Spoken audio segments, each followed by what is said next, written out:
The steady hum of the United Earth ship Horizon's engines filled the bridge as Captain James Miller stared at the holographic display before him.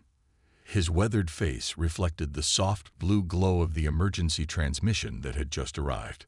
"Captain, I verified the signal 3 times," reported Ada, the ship's eye. Her voice carried an unusual note of concern. "It's definitely from the stellar Concordats royal vessel. The Queen's personal encryption key is embedded in the code." Miller leaned forward in his command chair, his gray eyes narrowing. Around him, the bridge crew worked silently at their stations, the tension thick in the air. The distress call's implications were enormous. The most important figure in galactic politics was in danger. "Play it again, Ada," he ordered, his voice firm but quiet. The message crackled through the bridge speakers. "This is the royal vessel Star Crown. We are trapped. Hostile forces. Quantum anomaly. Immediate assistance required." Static consumed the rest of the message. Lieutenant Rogers at Communications straightened in his chair. "Sir, I'm receiving responses from other ships in the sector. The Aldarian fleet is declining to assist. The Proxans too. They're all refusing, citing unacceptable risk levels." Miller's jaw tightened.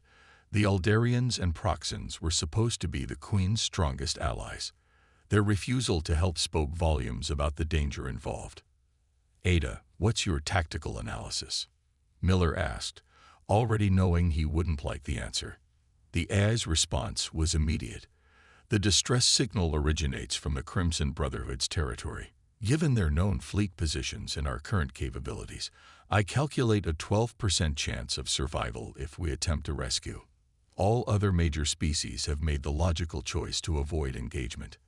"Logical," Miller muttered, shaking his head. He stood up and walked to the main viewport, looking out at the stars.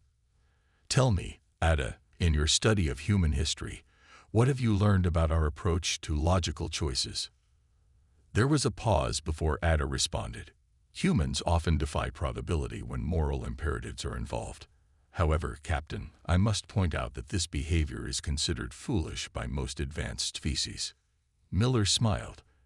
"And yet here we are, one of the youngest species in the galaxy, already holding a seat on the Concordat Council.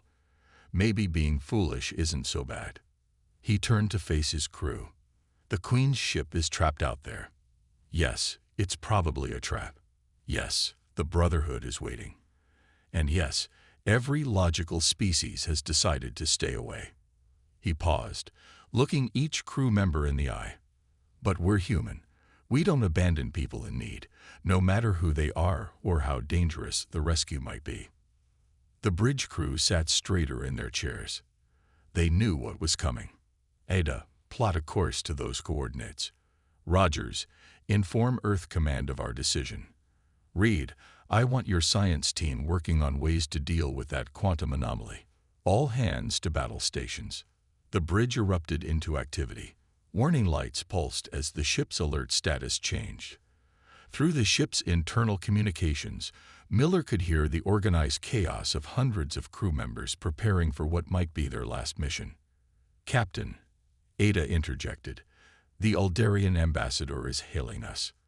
He says we're violating protocol by interfering in a situation that the elder species have deemed too hazardous."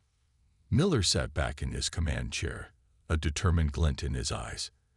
"Tell the ambassador that humanity remembers its own history. We remember when we were alone in the dark, when we had to save ourselves because no one else would. We remember what it means to need help and not receive it." He paused, then added, "And tell him that today we choose to be foolish." The Horizon's engines roared to life, their pitch rising as the ship prepared for faster-than-light travel. "Jump drive spinning up," reported the helm officer. "Course laid in for the Crimson Brotherhood territory." "Take us in," Miller commanded. "Let's show the galaxy what foolish humans can do." The stars streaked into lines of light as the Horizon jumped into the unknown, carrying its human crew toward either a glorious rescue or a magnificent end. Either way, they were about to make history. The Horizon emerged from its jump into a scene of chaos. The royal vessel Star Crown hung suspended in space, half-trapped in a swirling purple-black vortex that bent light around it like a twisted mirror. "Status report," Captain Miller called out, gripping his chair as the ship shuddered under the quantum anomaly's pull. "3 Brotherhood warships detected," Rogers shouted from his station. "They're holding position just outside the anomaly's range." They're laughing at us, sir," broadcasting on open channels. Indeed, harsh alien laughter echoed through the bridge speakers. "Look at the primitive humans," a Brotherhood commander sneered. "Coming to die for a queen who considers them little more than talking animals." Miller ignored the taunts. "Kate, what are we looking at?" he asked his science officer.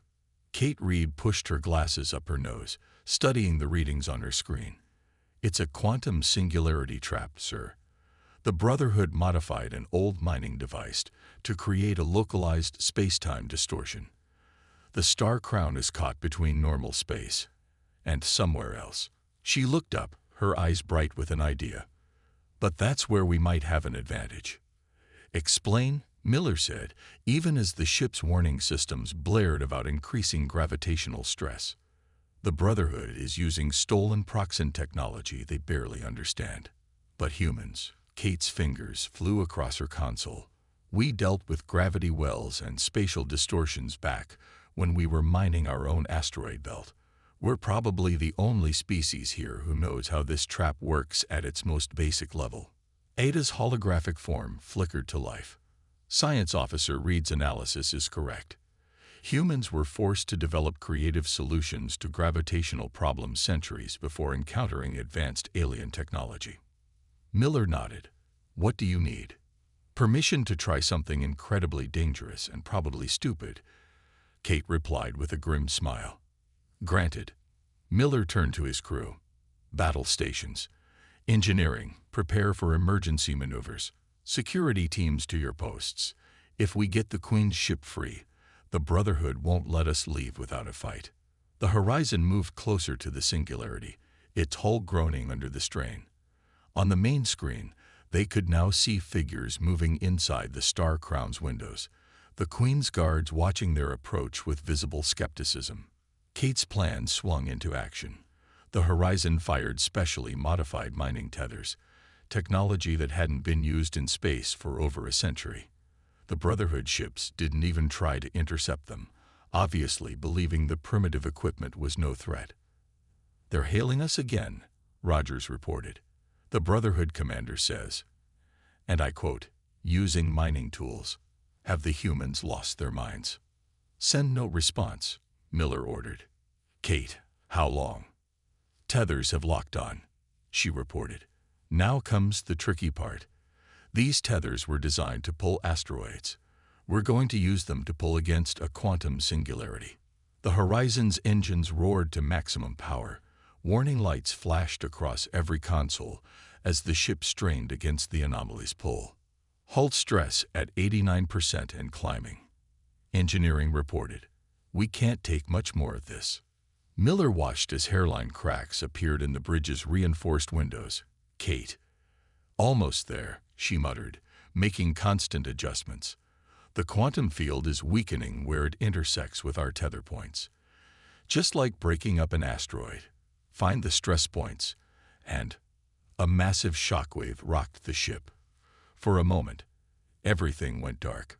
When the emergency lights came back on, Miller saw that the viewing screen was cracked but still functioning. "Report," he shouted over the blaring alarms. "The trap partially collapsed," Kate exclaimed. "The Star Crown is free on one side.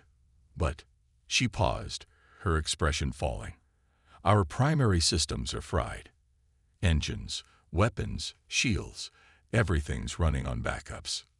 Miller watched as the Brotherhood ships began to move in, their weapons charging. The Star Crown was still partially trapped, its hull sparking with quantum energy, and his own ship was badly damaged. "Sir," Ada announced, her voice solemn, "statistical probability of survival has dropped to 4%. Miller straightened in his chair. "Then we'll just have to be extra foolish. All hands, prepare for emergency repairs. This rescue mission isn't over yet. Chief Engineer Mike Torres crawled through the smoky maintenance tunnel of the horizon, a toolbox clenched between his teeth. Around him, the ship's damaged systems sparked and hissed. He reached a burned-out power junction and immediately understood why the main engines wouldn't start. "How bad is it?" Captain Miller's voice crackled through his communicator. Torres pulled the toolbox from his mouth. "Remember those old electric cars from the 21st century, Captain? We're about to fix a quantum starship the same way people used to jumpstart those. Will it work?" "No idea." Torres grinned, pulling out a handful of old-fashioned copper wires. "But that's what makes it fun."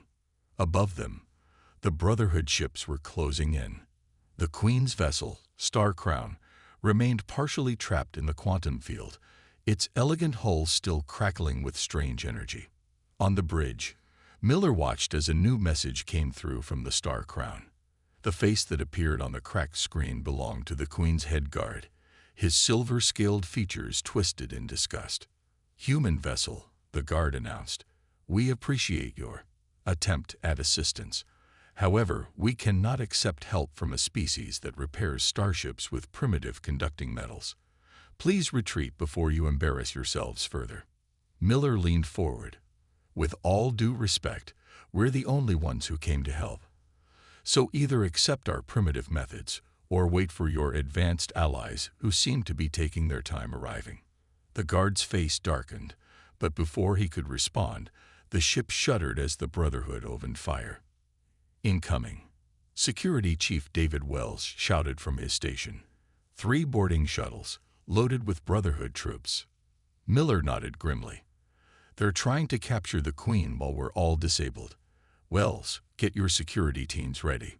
Show them how primitive humans fight." The Brotherhood ships struck fast, their boarding shuttles latching onto both the Horizon and the Star Crown. Alarms blared as hull breaches were detected on multiple decks. Wells led his security team to meet the boarders. The Brotherhood soldiers, tall and heavily armored, expected an easy fight against the physically smaller humans. They weren't prepared for centuries of human martial arts and combat experience.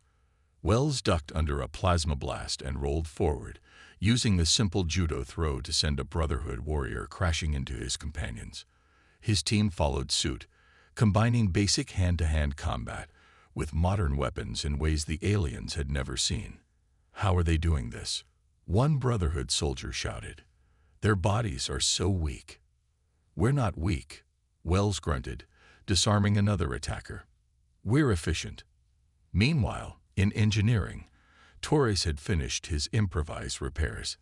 "Ada," he called to the ship's eye, "remember when I made you watch those old car repair videos?" "A waste of time. You said it was for historical interest," Ada replied. "I now suspect you had other motives." Torres connected the last wire. "Sometimes the old ways are the best ways." Hit it. Energy surged through the jerry-rigged system. The Horizon's engines coughed, sputtered, and then roared back to life. Throughout the ship, systems began rebooting one by one. On the Star Crown, the Queen's guards watched in disbelief as their internal sensors showed what the humans were doing. "They're powering a quantum-class starship with improvised circuits," one guard whispered. "It's impossible." "No," their commander corrected, watching Wells's team efficiently clear Brotherhood soldiers from their decks. "It's human." Captain Miller's voice echoed through both ships. "All hands, brace for power surge. Torres, give it everything." The Horizon's restored engines glowed bright blue, power flowing through Torres's makeshift repairs into the mining tethers still attached to the Star Crown. The quantum field trapping the royal vessel began to fluctuate. "Sir," Ada reported, "I'm detecting more Brotherhood ships entering the system." And she paused. "There's something else. The quantum readings suggest this trap was specifically calibrated. This was an inside job." Miller's eyes narrowed. "Someone in the royal court helped set this up." He opened a channel to the Star Crown. "Your Majesty, I suggest your guards take a very close look at who knew your travel plans. But first, let's get you out of that trap." The ship shuddered as Torres's improvised systems pushed them to the limit. They had won the first fight, but Miller knew this was far from over. The real traitors were still out there, and they wouldn't be happy that their plan was failing. All because of some foolish humans. Warning sirens blared through the horizon's corridors as the ship's hull creaked under immense pressure. In engineering, sparks flew from Torres's makeshift repairs as the power systems struggled to hold together. Hull integrity at 47% and falling, Ada announced, her holographic form flickering with static. The quantum singularity is growing unstable. We have 19 minutes before total structural failure. Captain Miller wiped sweat from his forehead as he studied the tactical display. 6 more Brotherhood warships had arrived, led by a massive dreadnought that dwarfed all other vessels in the area. "Captain," Rogers called from communications, "we're being hailed by the dreadnought." The main screen lit up with the image of a Brotherhood admiral, his scared face twisted in a cruel smile. "I am Admiral Krax," he announced. "I must admit, I'm impressed. No other species would be foolish enough to attempt what you have done. Unfortunately, this ends now." "Does it?" Miller asked calmly, despite the chaos around him. "Because from where I'm sitting, we've already ruined your perfect trap." Krax's smile vanished. "You've only delayed the inevitable. The Queen will be captured, and the Concordat will fall into chaos. Your primitive ship is breaking apart, your crew is exhausted, and my fleet has you surrounded. Surrender now, and I'll grant your people a quick death." As if to emphasize his point, the dreadnought fired a warning shot that passed just over the horizon's bow. The energy wake alone was enough to make the damaged ship shudder violently.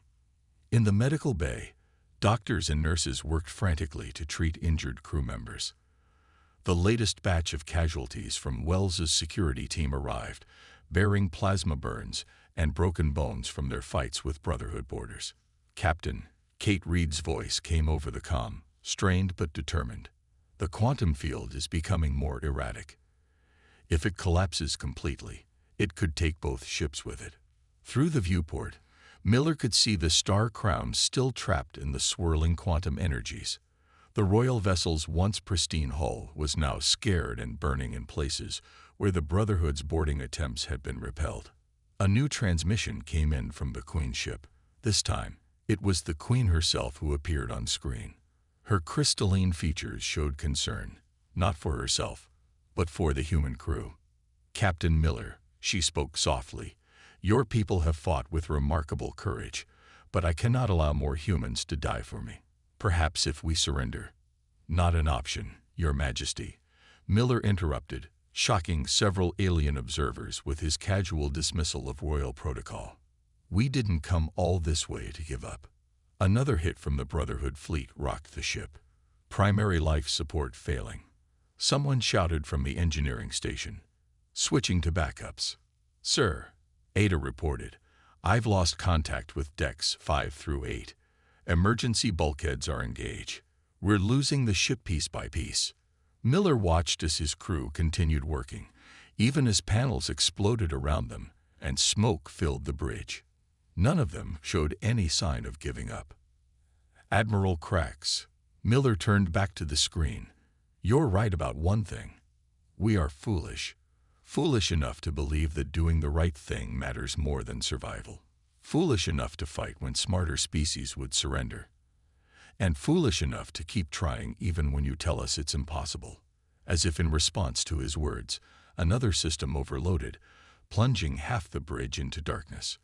The Queen watched through the video link, her expression changing from concern to something like wonder as she saw the humans continue their work without pause, using emergency lights and backup systems without missing a beat. 17 minutes to structural failure, Ada updated. "Brotherhood fleet is moving to surround us completely. Captain, it has been an honor serving with humans." Miller straightened in his chair, his eyes hard with determination. "The honor's been ours, Ada. Now let's show them what foolish humans do when they're backed into a corner. All hands, prepare for emergency maneuver pattern Delta. We're not done yet." As the Brotherhood fleet closed in, and the quantum singularity grew more unstable. The crew of the Horizon prepared for what might be their final stand.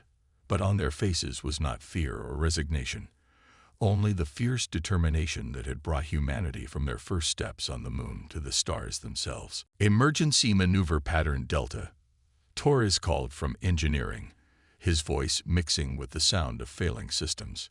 Captain, you can't be serious. That's a mining colony escape protocol. Exactly, Miller replied, his eyes fixed on the approaching Brotherhood fleet. They're expecting advanced military tactics. Let's show them something from humanity's rougher days. He turned to his science officer. Kate, remember those old videos about mining accidents? Kate Reed's eyes widened. The pressure wave technique. Captain, that's insane. It might just work. Her fingers flew across her console. Torres, we need to overload the mining tethers at precisely the right moment. Around them, the horizon groaned as its hull stretched to its limits. Through the cracked view screen, they could see Admiral Krax's dreadnought moving into position for a killing blow. What are those foolish humans doing now? Krax's voice carried a hint of uncertainty as he watched the horizon's erratic movements.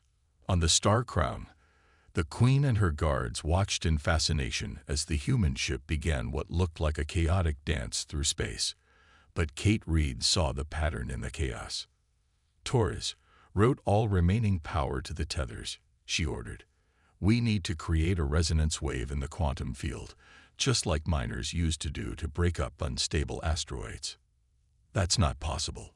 One of the Queen's scientific advisors protested through the comlink. The quantum mathematics alone would require. We're not using math, Torres interrupted, connecting power cables with practiced speed. We're using experience. Humans learned to break rocks long before we learned to calculate quantum fields. Admiral Krax's voice boomed through the command channel. Enough of these games. All ships, open fire. End these primitive. Now, Miller commanded. Torres and Kate executed their plan perfectly. The mining tethers overloaded in sequence, sending precisely timed energy pulses into the quantum field. The effect was immediate and spectacular. The quantum singularity began to vibrate, its purple-black energy flickering like a candle in the wind. The Brotherhood ships closest to the anomaly suddenly found themselves pulled by conflicting gravitational forces. It's working, Kate exclaimed. The resonance is breaking down the field's stability, just like cracking open a stubborn asteroid. Torres finished, his hands dancing across engineering controls. Sometimes the old ways are the best ways. The Queen's guards, who had initially dismissed the humans as primitive, watched in amazement as the quantum trap began to dissolve. Their own advanced sensors couldn't even explain what was happening. Impossible, Admiral Krax muttered, watching his perfect trap fall apart. Miller allowed himself a small smile. ADA, status of the Star Crown. The quantum field's grip is weakening, the AI reported. 30 seconds until they're free. However, she paused. Our hull integrity is at 31% and falling. The Brotherhood fleet is regrouping, Wells reported from Tactical. They're moving to block our escape route. But something unexpected was happening. The Queen's personal guard, who had watched the humans risk everything to save their monarch, made a decision. Their ships, previously disabled by the trap, began powering up. Human vessel Horizon. The guard commander's voice rang clear. You have shown us the true meaning of courage. We fight with you now. The Star Crown's weapon systems came online, its golden hull gleaming as it began to pull free from the last tendrils of the quantum field. The Queen herself stood on her bridge, watching as her guards joined forces with the human crew who had risked everything to save her. Captain Miller, she spoke, her voice carrying new respect. It seems we have much to learn from Earth's foolish ways. Shall we show Admiral Krax what our combined forces can do? Miller nodded, his expression determined. All hands, battle stations. Torres, Kate, you've given us a chance. Now let's make it count. He turned to his tactical officer. Wells, coordinate with the Queen's guards. Let's show them what happens when humanity's determination meets royal firepower. The tide had turned.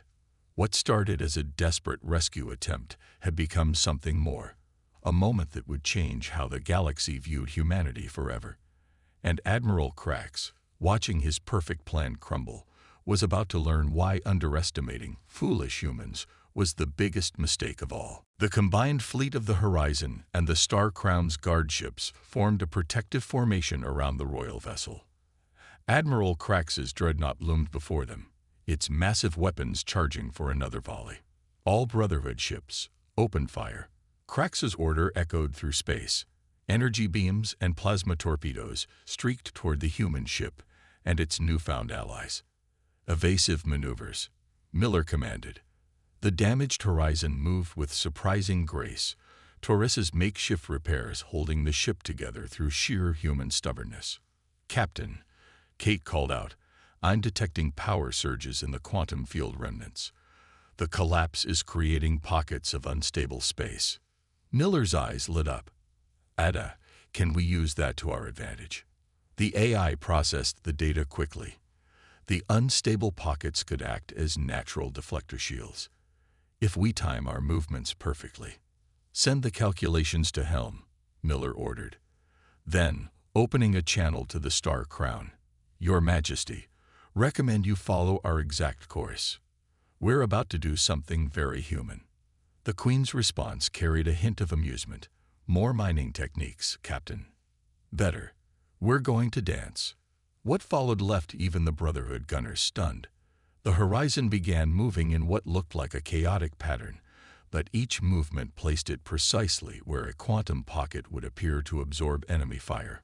The Star Crown followed, its more advanced systems allowing it to match the human ship's seemingly random course. "Impossible." Krax raged as his shots dissipated harmlessly in the quantum distortions. "No species can calculate quantum fluctuations that quickly." "We're not calculating anything." Wells grinned from his tactical station. "We're feeling the rhythm." Torres's voice crackled over the comm. "Captain, we've got one shot at this. The quantum pockets are becoming predictable, like waves on an ocean." "Surfing through space," Miller nodded. "Kate, can you get a lock on the Dreadnought's main power core?" "Already done," she replied. "But our weapons are too damaged to penetrate their shields." The Queen's voice cut in. "Perhaps we can help with that, Captain. My guards inform me that our main cannon is fully charged." Miller smiled. "Your Majesty, I believe this is the beginning of a beautiful partnership. All ships, execute attack pattern Theta." The Horizon suddenly broke formation, charging straight at Krax's dreadnought. Brotherhood gunners, confused by the suicidal move, concentrated their fire on the human ship. Hull integrity at 15%. Ada warned as the ship shuddered under multiple hits. "Hold course," Miller commanded. "Wells, target their secondary shield generators. Fire everything we have left." The Horizon's remaining weapons blazed, striking precise points on the dreadnought's hull. The shots weren't powerful enough to cause serious damage, but they weren't meant to. They were meant to distract. "Now, Your Majesty," Miller called. The Star Crown's main cannon fired, its golden beam of energy passing through the space where the Horizon had just been. The human ship's attack had drawn the dreadnought's shields to the wrong sector, leaving it vulnerable for a split second. That split second was all they needed. The beam struck home, cutting through the dreadnought's power core. Secondary explosions blossomed along its hull as emergency containment fields failed. "Brotherhood fleet is in disarray," Wells reported, unable to keep the excitement from his voice. "They're retreating." Through the viewport, they watched as Krax's mighty dreadnought drifted powerless, its crew abandoning ship in escape pods. The remaining Brotherhood vessels jumped away, leaving their admiral behind. "Your Majesty," Miller addressed the Queen, "I suggest we leave before they decide to come back with reinforcements. The Horizon will escort you to safe space." The Queen's image appeared on screen, her crystalline features softened with genuine warmth. "Captain Miller, I believe my opinion of foolish humans requires significant revision. Your people have accomplished what the most advanced species thought impossible. As the combined fleet set course away from the battlefield, Miller looked around his battered bridge. His crew was exhausted. His ship was barely holding together, but they had done it. They had shown the galaxy that sometimes the most foolish choice was the right one. Ada, he called softly, send a message to Earth Command. Tell them the Queen is safe, and tell them humanity just rewrote the book on space rescue operations. 1 month after the rescue, the Great Hall of the Stellar Concordat buzzed with excitement. Representatives from every major species gathered for what would become a historic session. The Horizon's crew, their uniforms freshly pressed, but their battle scars still visible, stood at attention before the council. Captain Miller couldn't help but smile at the irony. The last time humans had stood in this hall, they had been called too primitive to have a full council seat. Now, the same aliens who had once looked down on humanity waited eagerly to hear the Queen's speech. The Queen rose from her crystalline throne, her presence commanding immediate silence. Members of the Concordat, her voice carried clearly through the vast chamber. 1 month ago, I faced death in a trap set by traitors within our own ranks. The most advanced species in our alliance calculated the risks and chose to stay away. She paused, her gaze sweeping the room. All except the humans. Murmurs filled the hall as she continued. These primitive people, using technology we considered obsolete, not only saved my life, but exposed a plot that threatened the very foundation of our alliance. Admiral Krax and several high-ranking Brotherhood sympathizers stood in chains nearby, their failed conspiracy now fully revealed. The Queen's guards had found communication records proving their involvement in the assassination attempt. What the humans lack in technological advancement, the Queen declared, they make up for with courage, creativity, and an unfailing determination to do what is right, regardless of the odds. These are not weaknesses, as we once believed. They are strengths we have forgotten in our pursuit of perfect logic and advanced technology. Miller watched as Torres shifted uncomfortably in his formal uniform. The chief engineer had spent the past month teaching alien technicians how simple mining techniques could be combined with advanced technology to create more effective rescue protocols. Kate Reeves stood nearby, clutching a datapad containing the new human approach protocols, a set of emergency procedures now mandatory for all Concordat vessels. The aliens had finally realized that sometimes the old ways were just as valuable as the new. Therefore, the Queen continued, I propose 2 historic changes. First, humanity will be granted a full seat on the Concordat Council, with all rights and privileges thereof. Applause filled the chamber, led enthusiastically by the Queen's personal guards, who had fought alongside the Horizon's crew. Second, she raised her hand for silence.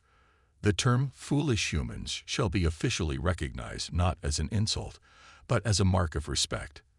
For it is their so-called foolishness, their willingness to help others despite the cost, their ability to find simple solutions to complex problems, and their unwavering courage in the face of impossible odds, that makes them not just our allies, but our teachers. Ada's holographic form, now officially recognized as a unique bridge between human and alien technology, glowed proudly beside her crew. It seems, she whispered to Miller, that being foolish has its advantages. The ceremony continued as medals were presented to the Horizon's crew. But the greatest honor came when the Queen approached Miller personally. Captain, she said, loud enough for all to hear, your ship's motto, Fortune favors the foolish, has been added to the Concordat's Hall of Honor. Let it remind future generations that true wisdom sometimes lies in daring to be foolish. Miller nodded respectfully. Thank you, Your Majesty, though I hope you understand if we continue to do things our own way. The Queen's crystalline features formed what could only be described as a smile. Captain, I would be disappointed if you did anything else. As the ceremony concluded, Miller looked at his crew, humans who had risked everything to do what was right, who had shown the galaxy that sometimes the simplest solutions were the best, and who had turned an insult into a badge of honor. Ada, he said quietly, Send a message to all Earth ships. What shall I tell them, Captain? Miller watched as aliens and humans mingled in the Great Hall, sharing stories and learning from each other. Tell them that being foolish just saved the galaxy. And we're just getting started. The age of human foolishness had begun, and the galaxy would never be the same.